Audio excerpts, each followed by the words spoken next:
வணக்கம் நண்பர்களே. All in one UPSC Tamil சேனலுக்கு வருகை தந்ததற்கு நன்றி. இன்னைக்கு சாப்டர் 3 தான் பார்க்க போகிறோம். இந்தியன் எக்கனாமி பை ரமேஷ் சிங்ல evolution of the Indian economy. முதல்ல இந்த தலைப்புக்கு என்ன அர்த்தம் அப்படின்னு கேட்டிங்கன்னா, நம்ம இந்தியன் எக்கனாமி பொருளாதாரம் எப்படி உருவாகுச்சுன்னு சொல்கிறத விட எப்படி உருமாற்றம் அடைந்தது அப்படின்ட்டு. எதுக்கு உருமாற்றம்? ஏன் அப்படின்னு கேட்டிங்கன்னா, உலகத்தில் ஒவ்வொரு நாடும் ஒவ்வொரு மனிதர்களுமே இக்கனாமி பொருளாதாரத்தை சார்ந்துதான் வாழ்க்கையை நடத்திக்கிட்டு வரும் இல்லைங்களா? அப்படி இருக்கும்பொழுது எல்லாமே எக்கனாமின்னு சொல்லலாம். ஆனா எது நமக்கு சிறந்த பயன் அளிக்குது அப்படின்றதுன்னு ஒன்று இருக்கு இல்லைங்களா? நம்ம ரொம்ப மோசமான நிலைமையில இருந்து இன்றைக்கு நிலைமை பார்த்தீங்கன்னா நம்ம ரொம்பவே இண்டிபெண்ட் எக்கனாமியா இருக்கும் நிறைய விஷயங்கள்ல. ஸோ இப்படி நம்ம உருமாற்றம் அடைந்திருக்கோம் இல்லைங்களா? அந்த ஒரு ஃபேஸ் ஆஃப் டிரான்சிஷன் சொல்லுவாங்க. அது எப்படி நடந்துச்சு, இதுக்கான பேக்ரவுண்ட் என்ன, இந்த மாதிரி நிறைய விஷயங்கள் நம்ம பார்க்க போகிறோம். ப்ரைம் மூவிங் ஃபோர்ஸ் இந்த மாதிரிலாம் கூட சொல்லலாம். அக்ரிகல்ச்சர் ஆர் இண்டஸ்ட்ரி, இதில் நம்ம என்ன ப்ரைம் மூவிங் ஃபோர்ஸோட இருக்கும்? பிளான்ட் அண்ட் மிக்ஸ்டு எக்கனாமினா என்ன, எதுக்கு பப்ளிக் செக்டாருக்கு நம்ம எம்பசிஸ் கொடுக்கணும்? ஸோ இதெல்லாம் பார்த்தீங்கன்னா நம்ம பிரிட்டிஷ் ஆட்சிக்கிட்ட இருந்து பிடியிலிருந்து வந்த ஒரு டிரான்சிஷன் பீரியட்ல நடந்த ஒரு விஷயங்கள் தான் இதெல்லாம். இதை பற்றி நம்ம டீட்டெயில்டாக பார்க்கலாம் வாங்க. So background of our economy பற்றி பேசணும் அப்படின்னா, பேக்ரவுண்ட் அப்படின்னு சொன்னாலே நமக்கு ஞாபகம் வர விஷயம் இண்டிபெண்டன்ஸ்க்கு முன்னாடி நம்மளுடைய இந்தியா எப்படி இருந்துச்சுன்னு சொல்லிட்டு. ஆங்கிலேயர்களுடைய பிடியில இருந்தோம், என்னென்னலாம் அவங்களால நமக்கு ஆபத்துக்கள் விளைந்தது எக்கனாமிக்கலி நம்ம இதெல்லாம் பார்க்கலாம். 1757, அதாவது 1757 ஆண்டு அது போல இருக்கும் பொழுது ஈஸ்ட் இந்தியா கம்பெனி அவங்களுடைய பிடியில தான் நம்ம இருந்தோம். That is United kingdom.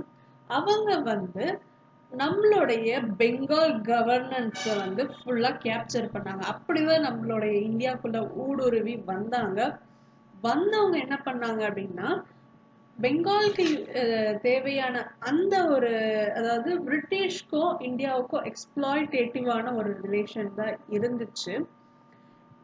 நம்மளுடைய பெங்கால்ல அவங்க நிறைய விஷயங்கள் கொண்டு வந்தாங்க, அதாவது நிறைய ப்ரொடியூஸ் பண்ண ஆரம்பிச்சாங்க. அதை ரொம்ப கம்மி விலைக்கு அவங்க நினைச்ச இடத்துக்கெல்லாம் எக்ஸ்போர்ட் பண்ணிக்கிட்டாங்க. பிரிட்டன், சைனா இந்த மாதிரி இடத்துக்கெல்லாம் நமக்கு கேஷ் கிராப்ஸ் தான் பண்ணிட்டு இருந்தாங்க. அதாவது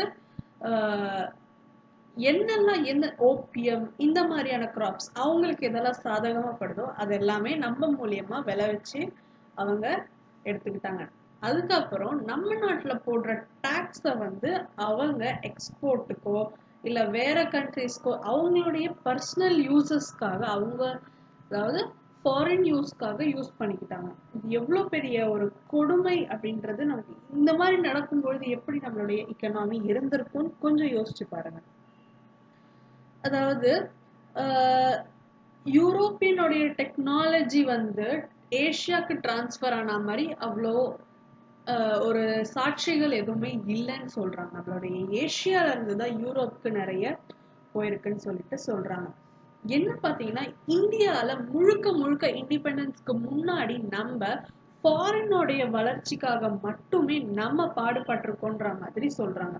யுனைடெட் கிங்டம் அவங்க தான் நம்மளுடைய அக்ரிகல்ச்சரும் சரி இண்டஸ்ட்ரியும் சரி அவங்களுடைய செல்ஃபிஷ்னஸ்க்காக யூஸ் பண்ணிக்கிட்டாங்க, நம்மள வளர்ச்சி அடைய விடல. இன்னொரு விஷயம் ஜென்ரலா நான் ஒன்று என்ன சொல்லணும்னு நினைக்கிறேன்னா, இந்த ரயில்வே சிஸ்டம், அதாவது ரயில்வே இந்த விஷயங்கள் ட்ரெயின் இதெல்லாம் கொண்டு வந்ததே பார்த்தீங்கன்னா பிரிட்டிஷ்காரங்கனாலதான். அவங்களாலதான் நமக்கு இப்போ டிரான்ஸ்போர்ட்டேஷன் நல்லா இருக்கு. டெக்னாலஜி அது கிடையாதா அப்படின்னு சொல்லி நம்ம கேட்கலாம். ஆனா அதோடைய முக்கிய நோக்கமே என்னன்னா, நம்மளுடைய கண்ட்ரில இருந்து ஈஸியா அவங்களுடைய இடத்துக்கு கொண்டு போறதுக்காக ஒரு டிரான்ஸ்போர்ட்டேஷன் உருவாக்குறதுக்காக தான் இந்த ட்ரெயின் அப்படின்ற ஒரு சிஸ்டமை கொண்டு வந்தாங்க. நம்மளுடைய வளங்கள் நிறைய விஷயங்கள் நம்ம கிட்ட இருந்து எடுத்துட்டு போய் அங்க சேர்த்தாங்க. இன்னொரு விஷயம் என்னன்னா, நமக்கு படிப்பறிவு வந்துருச்சு அப்படின்னா நம்ம யோசிக்க ஆரம்பிக்கும் போது அங்கதானே புரட்சிகளே நடக்குது. ஸோ அந்த மாதிரி விஷயங்கள் நடக்கக்கூடாதுன்றதுக்காக நிறைய விஷயங்கள் பிரிட்டிஷ்காரங்க பண்ணாங்க. அட் த டைம், அதாவது இண்டிபெண்டன்ஸ் அப்போ நம்மளுடைய லிட்ரஸி ரேட் பார்த்தீங்கன்னா வெறும் 17% மட்டும்தான் இருந்துச்சு. அதாவது 32 வயசுல இருக்கிறவங்க பார்த்தீங்க அப்படின்னா 17% ஆளுங்க தான் படிச்சவங்களாவே இருக்காங்க. எவ்வளோ ரொம்ப கம்மி. ஆனா இப்போ பார்த்தீங்கன்னா நம்ம நிறையவே வளர்ச்சி அடைஞ்சிட்டோம். அது எப்படின்னா நம்ம செல்ஃப் சஸ்டைனபிளா இருக்கணும்னு முயன்ற காரணத்தினாலதான். சரிங்களா? இது வெறும் இந்தியா எக்கனாமிக்னு சொல்லாம நம்மளாலையும் நம்மளுடைய வாழ்க்கையில வந்து நம்ம ஒரு ஒரு படிப்புன்றது தவிர்த்து ஒரு நிமிஷம் நம்ம வாழ்க்கையில யோசிச்சு பார்ப்போமே. நம்ம செல்ஃப் சஸ்டைனபிளா இருந்தா மட்டும்தான் நம்மளால வளர்ச்சி அடைய முடியும். நம்ம யாரையாச்சும் டிபெண்ட் பண்ண ஆரம்பிச்சிட்டோம்னா நம்ம வாழ்க்கையோட பேப்பரை அடுத்தவங்க எழுத ஆரம்பிச்சிருவாங்க. ஸோ எப்பவுமே செல்ஃப் சஸ்டைனபிள் தான் நல்லது. ஸோ இதே தான் எக்கனாமிக்கலும் சொல்ல வராங்க.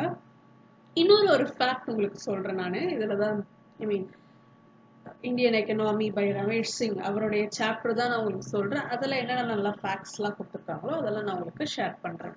என்னன்னா 1600 to 1870 அந்த வருடத்துக்குள்ள பர் கேபிட்டா பார்த்தீங்க அப்படின்னா 0.2% தான் இருந்துச்சாம் growth. எவ்வளோ கம்மி பாருங்க. 1870 to 1947ல பார்த்தீங்கன்னா 1% தான் இருந்துச்சு. சரிங்களா?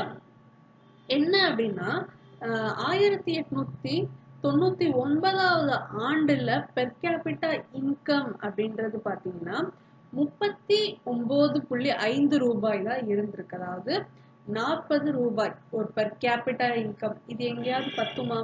ஸோ எவ்வளவு நம்மளுடைய பாவர்ட்டின்றது தான் இது வந்து நமக்கு குறிக்குது. சரிங்களா? அதுக்கப்புறமால இருந்து தான் நம்ம வந்து சோசியலிஸ்ட், மிக்ஸ்டு எக்கனாமி அந்த மாதிரி நிறைய விஷயங்கள் அதுக்கப்புறம் ஆங்கிலேயரோட பிடியில இருந்து நம்ம போயிட்ட பிறகுதான் ஒவ்வொரு விஷயமா நம்ம யோசிக்க ஆரம்பிச்சோம். பிரைம் மூவிங் ஃபோர்ஸா இருக்கட்டும், எதுவா வேணா இருக்கட்டும். இப்போ நம்ம ஆங்கிலேயர்கள் பிடியில இருந்த போது எப்படி இருந்தோன்றதை பத்தி தான் பார்த்துட்டு இருக்கோம். இண்டஸ்ட்ரியலைசேஷன் அப்படின்றது நம்மள பண்ணவே விடலை. சரிங்களா? நம்மளுடைய இந்தியன் இண்டஸ்ட்ரி வந்து பிரிட்டிஷ் ஃபர்ம்ஸால தான் டாமினேட் பண்ணப்பட்டது. ஷிப்பிங்கா இருக்கட்டும், பேங்கிங்கா இருக்கட்டும், இன்சூரன்ஸா இருக்கட்டும், கோலா இருக்கட்டும், பிளான்டேஷன் கிராப்ஸா இருக்கட்டும், ஜூட்டா இருக்கட்டும், இது எல்லாமே பிரிட்டிஷ் தான் பண்ணாங்க. இன்னொரு விஷயம் என்ன அப்படின்னா நம்மளுடைய நாட்டுல காட்டேஜ் இண்டஸ்ட்ரி, அப்ப இண்டஸ்ட்ரியே இல்லைன்றீங்களே, காட்டேஜ் இண்டஸ்ட்ரிங்களா பழமை வாய்ந்த இண்டஸ்ட்ரி ஆச்சு, அதுவும் இண்டஸ்ட்ரி தானே அப்படின்னு சொல்லலாம். எஸ், காட்டேஜ் இண்டஸ்ட்ரி இருந்தது. உலகளாவிய இதுல நம்ம இந்தியால தயாரிக்கிற ஹேண்ட்லூம் ப்ராடக்ட்ஸா இருக்கட்டும், நம்ம இதுல வர காட்டன் ப்ராடக்ட்ஸ் பாத்தீங்கன்னா அதுக்கு அவ்வளோ ஒரு பிராண்டுன்னு சொல்லுவாங்க பாத்தீங்களா. ஒரு ப்ராடக்ட்னா பிராண்டட் அப்படின்வாங்க. அந்த மாதிரி ஒரு பிராண்டுன்ற ஒரு விஷயம் நம்மளுடைய இந்தியன் மேட் ஹேண்ட்லூம் க்ளோத்ஸா இருக்கட்டும், காட்டேஜ் இண்டஸ்ட்ரியா இருக்கட்டும், அவ்வளோ ஒரு ப்ரெஷியஸான ஒரு விஷயம்னு சொல்லலாம். ஆனா இந்த பிரிட்டிஷ் என்ன பண்ணாங்கன்னா இண்டஸ்ட்ரியலைசேஷனுடைய வேக்ல இருந்தாங்க. அதாவது வேக்கப் அவங்களுக்கு அதுதான் அப்போ வந்து ஃபுல்லா மெக்கனைஸ் பண்ண ஆரம்பிச்சாங்க. நம்மளை விட அவங்க அஹெடா இருந்தாங்க இல்லையா? ஸோ என்னெல்லாம் லோயஸ்ட் சீப்பஸ்ட், நம்மலாம் வந்து ரிச்சஸ்ட் அப்படியே பிளான்ட்ல இருந்து பண்றது ரொம்ப ரிச்சா பண்ணி நம்ம எக்ஸ்போர்ட் பண்ணிட்டு இருந்தோம். அந்த எக்ஸ்போர்ட்டுக்கும் பாத்தீங்கன்னா இந்த பிரிட்டிஷ் இன்டர்ஃபியர் ஆகி நமக்கு ரொம்பவே லோ ஈல்ட் ஆஃப் இன்கம் தான் கிடைச்சது. இதுல இன்னொரு விஷயம் என்னன்னா அவங்களுடைய மெக்கனைசேஷன் ஆஃப் இண்டஸ்ட்ரி, அவங்க என்னென்னலாம் வந்து கொண்டு வந்தாங்களோ அதெல்லாமே வந்து நம்மளுடைய நம்மளுடைய இண்டஸ்ட்ரி வளர விடாம தடுக்க செஞ்சது. சீப்பா கிடைக்குதுன்னா எப்படி இருந்தாலும் அதுதானே வாங்க நினைப்பாங்க. ஸோ அப்படிதான் நம்ம எக்கனாமி எக்ஸ்ப்ளாய்டேட்டிவா இருந்தது. இதுக்கப்புறம் என்ன ஆச்சுன்றதை நம்ம அடுத்ததுல பார்க்கலாம். பிரைம் மூவிங் ஃபோர்ஸ், அதாவது பாத்தீங்கன்னா prime moving force agriculture R industry என்றது என்ன சொல்ல வராங்கன்னா நம்மளுடைய பிரைமரி அடித்தளமான ஒரு விஷயம், எதை வச்சு நம்மளுடைய இந்தியா அப்படின்ற வாகனம் ஓட போகுது அப்படின்றது தான் முக்கியமானது. இப்போ இண்டிபெண்டன்ஸ்க்கு அப்புறம் பார்த்தீங்கன்னா நேருவியன் எக்கனாமி தான் இருந்துச்சு. நேருவோடைய கவர்மெண்ட் தான் இருந்துச்சு, ஜவஹர்லால் நேரு.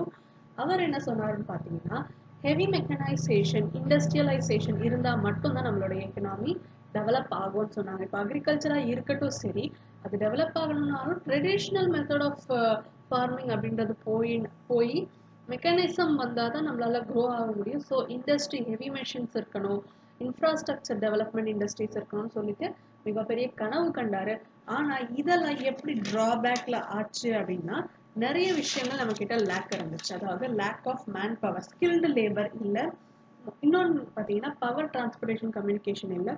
இன்ஃப்ராஸ்ட்ரக்சர் இண்டஸ்ட்ரிக்கு தேவையான iron and steel, cement, coal, crude oil, oil refining, electricity இந்த மாதிரி விஷயங்கள் நம்ம கிட்ட இல்ல. அண்ட் பாத்தீங்கன்னா இன்வெஸ்டபிள் கேபிட்டல் அப்படின்றதும் நம்ம கிட்ட லேக் இருந்துச்சு. இந்த மாதிரி விஷயங்கள்னால இண்டஸ்ட்ரி அப்படின்ற ஒரு விஷயம் லேக்காவே இருந்துச்சு. பட் ஆனா இது வந்து 1938ல நேஷனல் பிளானிங் கமிட்டி அட்வைஸ் பண்ணதை வச்சு நம்மளுடைய பிரைம் மூவரா இருக்கணும்னு சொல்லிட்டு நேருவியன் கவர்மெண்ட்டும் இதுக்கு அப்ரூவ் பண்ணாங்க. பட் பாத்தீங்கன்னா காந்தியனுடைய ஃபாலோவர்ஸ்ன்னு சொல்லிட்டு இருப்பாங்க இல்லையா கவர்மெண்ட்ல அப்பத்தி பீரியட்ல, அதாவது இண்டஸ்ட்ரி தான் பிரைம் மூவிங்கா இருக்கணுமா இல்ல அக்ரிகல்ச்சர் மூவிங்கா இருக்கணுமான்னு அது டிபேட்டபிளாவே இருந்துச்சு. ஏன்னா காந்தி என்ன சொல்றாருன்னா, நம்ம நாட்டுடைய எதிர்காலமே வில்லேஜோடைய கையில தான் இருக்குது, வில்லேஜ்ல இருந்து தான் நம்மளுடைய கவர்னன்ஸே ஸ்டார்ட் ஆகுதுன்ற மாதிரி சொல்லியிருந்தாரு. சோசியலிசம் அப்படின்ற விஷயத்த கொண்டு வந்து சொல்லியிருந்தாரு. ஸோ அப்படி பார்த்தோம் அப்படின்னா அக்ரிகல்ச்சர் தான் பிரைம் மூவிங் ஃபோர்ஸா இருக்கணும்னு சொல்லிட்டு காந்தியினுடைய ஃபாலோவர்ஸ் சொன்னாங்க. அக்ரிகல்ச்சர் தான் வந்து எல்லாருடைய வாழ்வாதாரத்தை குறிக்குது. அக்ரிகல்ச்சருக்கு தேவையான வளங்கள் தான் நம்ம கிட்ட இருக்கு, இண்டஸ்ட்ரிக்கு தேவையான விஷயங்கள் நம்ம கிட்ட இல்லை அப்படின்ற மாதிரி சொல்லியிருந்தாங்க. சரிங்களா? அடுத்து எப்படி நம்ம வந்து இப்போ பாத்தீங்கன்னா நம்ம என்னவா இருக்கோம்னு பாத்தீங்கன்னா அக்ரிகல்ச்சர் தான் நம்மளுடைய பிரைம் மூவிங் ஃபோர்ஸா இருக்குது. இது எப்படி வந்துச்சு அப்படின்னு பாத்தீங்கன்னா, சைனா அப்படின்றவங்களுடைய, அதாவது சைனா அந்த கண்ட்ரி மூலியமா தான் நமக்கு இந்த ஒரு மோட்டிவேஷனே கிடைச்சது. என்ன அப்படின்னா, அவங்க தான் அக்ரிகல்ச்சர் மூலியமா நம்ம என்ன வேணாலும் சாதிக்கலாம் அப்படின்ற ஒரு விஷயத்த வந்து உலகத்துக்கு உணர்த்த வந்தாங்க. அக்ரிகல்ச்சர் மூலியமா தான் அவங்க வந்து நிறைய விஷயங்கள் உருவாக்குனாங்க. அதுக்கப்புறமா இண்டஸ்ட்ரியல் வைஸ் ஸ்டெபிளைஸ் ஆனாங்க. நிறைய இம்போர்ட் எக்ஸ்போர்ட் அதெல்லாம் கொண்டு வந்தாங்க. ஸோ அதை பார்த்து இந்தியா வந்து அதை பார்த்து அப்படியே காப்பி அடிக்கணும்னு கிடையாது, நமக்கும் அது சூட் ஆகுது இல்லைங்களா? ஸோ அதனால வந்து இந்தியா 2002ல அனௌன்ஸ் பண்றாங்க agriculture will be the prime moving force of the economy. என்னன்னா பிளானிங் கமிஷனுடைய திங்க் டேங்க், நம்மளுடைய ஹையஸ்ட் திங்க் டேங்க் யாருன்னா அப்போ பிளானிங் கமிஷன், இப்போ நித்தி ஆயோக். 2002 to 7, அதாவது அந்த 10th 5-year பிளான் அப்போ வந்து பிளானிங் கமிஷன் பாலிசி ஷிஃப்ட் பத்தி சொல்றாங்க. அதாவது இந்தியா வில் பி, அதாவது அக்ரிகல்ச்சர் தான் நம்மளுடைய பிரைம் மூவிங் ஃபோர்ஸாக இருக்கணும் அப்படின்னு சொல்லிட்டு சொல்றாங்க. இப்போ எப்படி நமக்கு வந்து இண்டஸ்ட்ரியில அக்ரிகல்ச்சரா மாறுச்சுன்றதை பத்தி உங்களுக்கு ஒரு ஓவரால் வியூ இருக்கும். அடுத்து நம்ம வந்து பிளான்ட் அண்ட் மிக்ஸ்ட் எக்கனாமி பத்தி பார்க்கலாம். பிளானிங் கமிஷன் அப்படின்ற ஒரு விஷயம் எப்போ நமக்கு வந்தது அப்படின்னா 1950ல இருந்து தான் ஆரம்பிச்சுது. Planning commission was set up in 1950, இந்த வேக் ஆஃப் 1950. அப்போதான் பார்த்தீங்கன்னா எக்கனாமிக் ரிஃபார்ம்ஸ் பற்றின பேச்சுக்களும் நிறைய இடம்பெற்றது. 1990க்கு மேலே தான் எக்கனாமிக் ரிஃபார்ம்ஸ். ஸோ அது வந்து பார்த்தீங்கன்னா it was officially made. But ஆனால் இந்த பிளானிங் கமிஷன் உருவாகும் போதே நம்ம எப்படியெல்லாம் நடந்துக்கணும் அப்படின்ற விஷயத்தெல்லாம் சொல்ல ஆரம்பிச்சாங்க. நிறைய பார்த்தீங்கன்னா மிக்சட் எக்கனாமி வந்து நம்ம வந்து ஃபுல்லாக மிக்சட் எக்கனாமிக்கு மாற ஆரம்பிச்சோம். மிக்சட் எக்கனாமினா ஹாஃப் ஆஃப் த இது ப்ரைவேட்டோடைய ஓனர்ஷிப், ப்ரைவேட்டோடைய பங்களிப்பும் நம்மளுடைய எக்கனாமியில் இருந்தால் தான் கண்டிப்பாக வளர்ச்சி அடைய முடியும். ப்ரைவேட்டோடைய பங்கு எதுக்கு தேவைன்னு நமக்கும் தெரியும், தெரியலன்னா என்னோடய சொல்கிறேன். ப்ராஃபிட் மேக்கிங் அவங்களுக்கு அது ஒரு நெகட்டிவ் சைடு, நமக்கு அது நெகட்டிவ் சைடாக இருந்தாலும் ப்ரைவேட் அப்படின்னு சொல்லிட்டு வரும்போது they will have the more care on what they are doing. So அந்த மாதிரி விஷயங்களுக்காக ஒரு டிஸ்கஷனுக்காக இந்த மாதிரி மிக்சட் எக்கனாமியாக இருக்கணும்னு சொல்லி கொண்டு வராங்க பிளானிங் கமிஷன். பிளானிங் கமிஷன் தான் வந்து highest think tank of the company. அதாவது இந்த ஒரு வருடத்துக்கு ஒரு 5-year பிளான்னு சொல்லி சொல்றாங்க இல்லையா?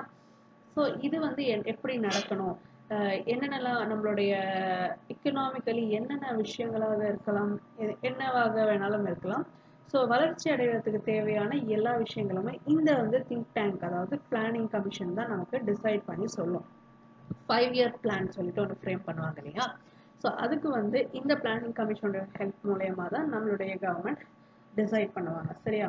இப்போ வந்து 2015ல வந்து நித்தி ஆயோக் சொல்லிட்டு ஒன்று வந்து ரீப்ளேஸ் பண்ணாங்க நம்ம கவர்மெண்ட். என்னன்னா அதுதான் இப்போதைக்கான major think tank. Planning commission வந்து ரீப்ளேஸ் ஆகி நித்தி ஆயோக்னு வந்தது. இதில் எதை பற்றிலாம் வந்து மேஜராக வந்து இது பண்ணுவாங்க, அதாவது டீல் பண்ணுவாங்கன்னா cooperative federalism, bottom up approach, bottom அப்னா வில்லேஜ்ல இருந்து அந்த மாதிரி approach, holistic and inclusive development with need of an Indian model of development. So இதுதான் வந்து நித்தி ஆயோக் நமக்கு நமக்கு இது இந்த மாதிரி விஷயங்களுக்கெல்லாம் தான் உதவுவாங்கன்னு சொல்லிட்டு சொல்றாங்க. Major think tank. யோசிக்கணும், ஏதாவது ஒரு விஷயம் இருந்தாலும் நம்ம யோசிச்சு தானே செய்யணும். ஸோ அந்த யோசிக்கிறதுக்கு ஒரு டீம் மாதிரி தேவை. அது நம்மளுடைய வளர்ச்சிக்கு தானே. ஸோ அதுக்கு தான் நித்தி ஆயோக்ன்றது ஒரு ரிவைஸ்டு வெர்ஷன் தான் சொல்லலாம் பிளானிங் கமிஷனுடைய. இந்த பிளானிங் கமிஷன் நித்தி ஆயோக் பத்தி இன்னும் நிறைய தெரிஞ்சுக்கணும், தனியா வீடியோனா வேணும் அப்படின்னு நினைச்சீங்கன்னா நீங்க கமெண்ட் பாக்ஸ்ல கேளுங்க. ஏன்னா அது ரொம்பவே இம்பார்ட்டன்ட், நீங்க அதை பத்தி தெரிஞ்சுக்கணும். சரி, இதுக்கும் நமக்கு self sustainable Atma Nirbhar Bharat push அப்படின்னு சொல்லிட்டு நம் மே மந்த்ல இருந்து கவர்மெண்ட் வந்து கொண்டு வந்துட்டு இருக்காங்க செல்ஃப் ரிலையன்ட் கேம்பெயின்.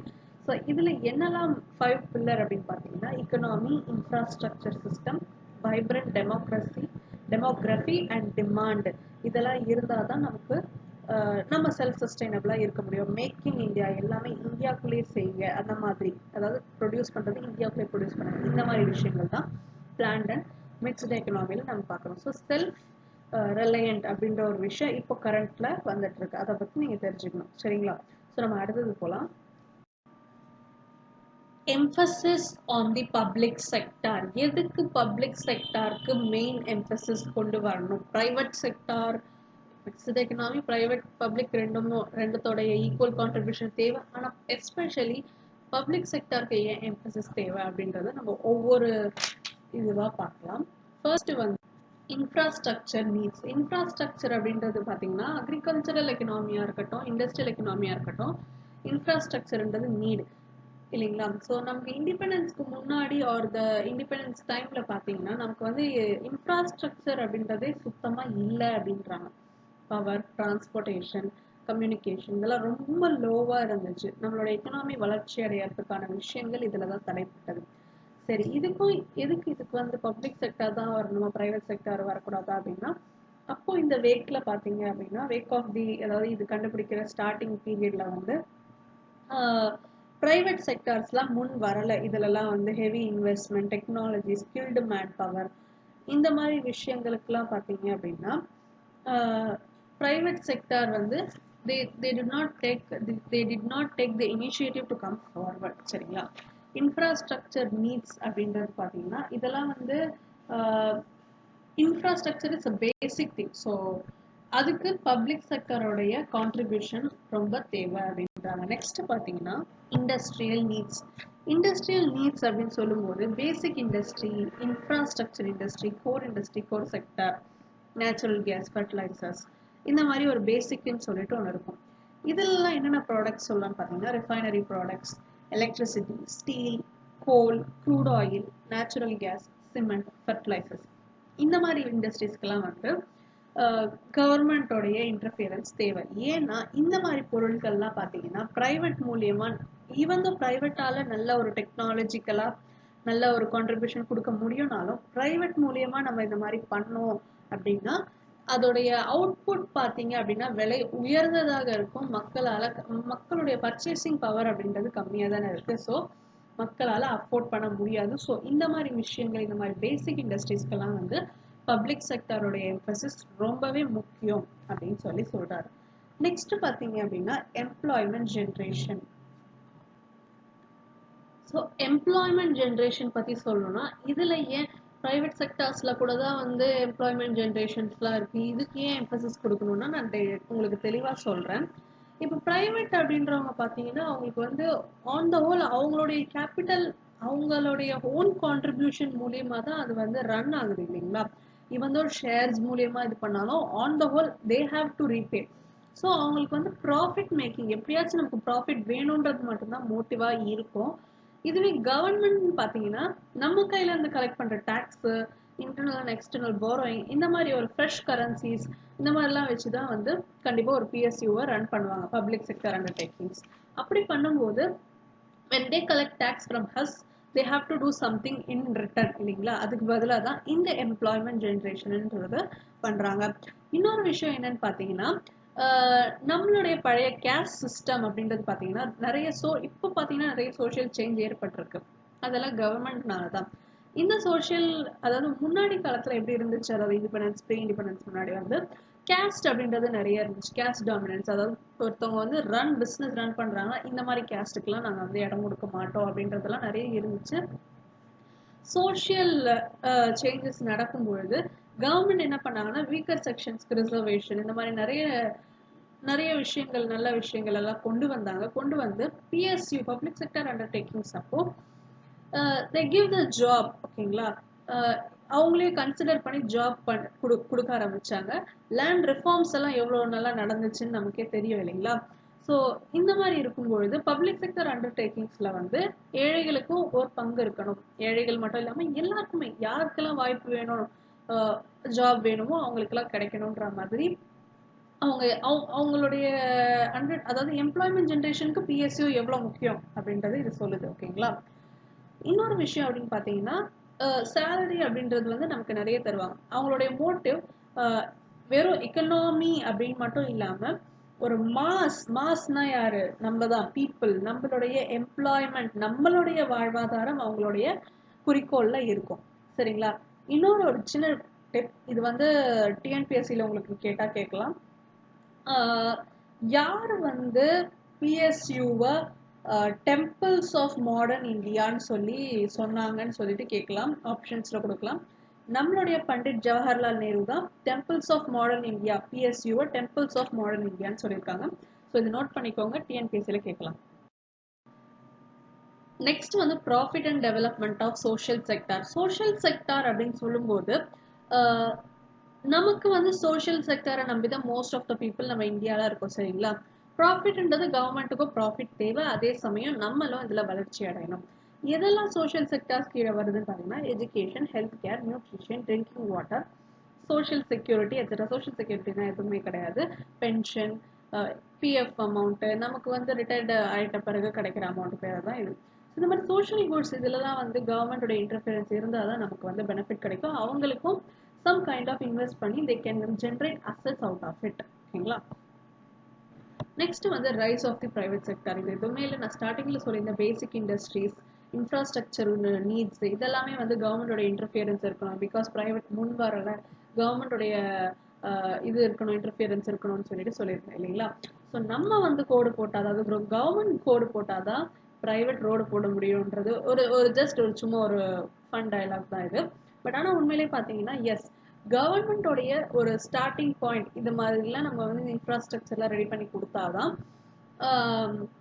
ப்ரைவேட் அதை பார்த்துட்டு they will start coming forward to invest in the future. So அதை பார்த்து தான் நம்ம ப்ரைவேட் செக்டார்ஸும் கொஞ்சம் கொஞ்சமாக உள்ளே வர ஆரம்பித்தாங்க. இந்த ஒரு வீடியோக்கு அவ்வளோதான். Evolution of the Indian economy எப்படி வந்து எவால்வ் ஆச்சுன்னு உங்களுக்கு தெரிஞ்சிருக்கும். அடுத்த சாப்டரோட நான் உங்களை வந்து சந்திக்கிறேன். அது வரைக்கும் stay subscribe. All in one UPSC Tamil சேனலுக்கு சப்ஸ்கிரைப் பண்ணுங்க, லைக் பண்ணுங்க, ஷேர் பண்ணுங்க, கமெண்ட் பண்ணுங்க. டவுட்ஸ் இருந்தால் உங்கள் ஃப்ரெண்ட்ஸ்க்கும் இது யூஸ்ஃபுல்லாக இருக்கும்னு நினச்சிங்கன்னா ஷேர் பண்ணுங்க. தேங்க்யூ.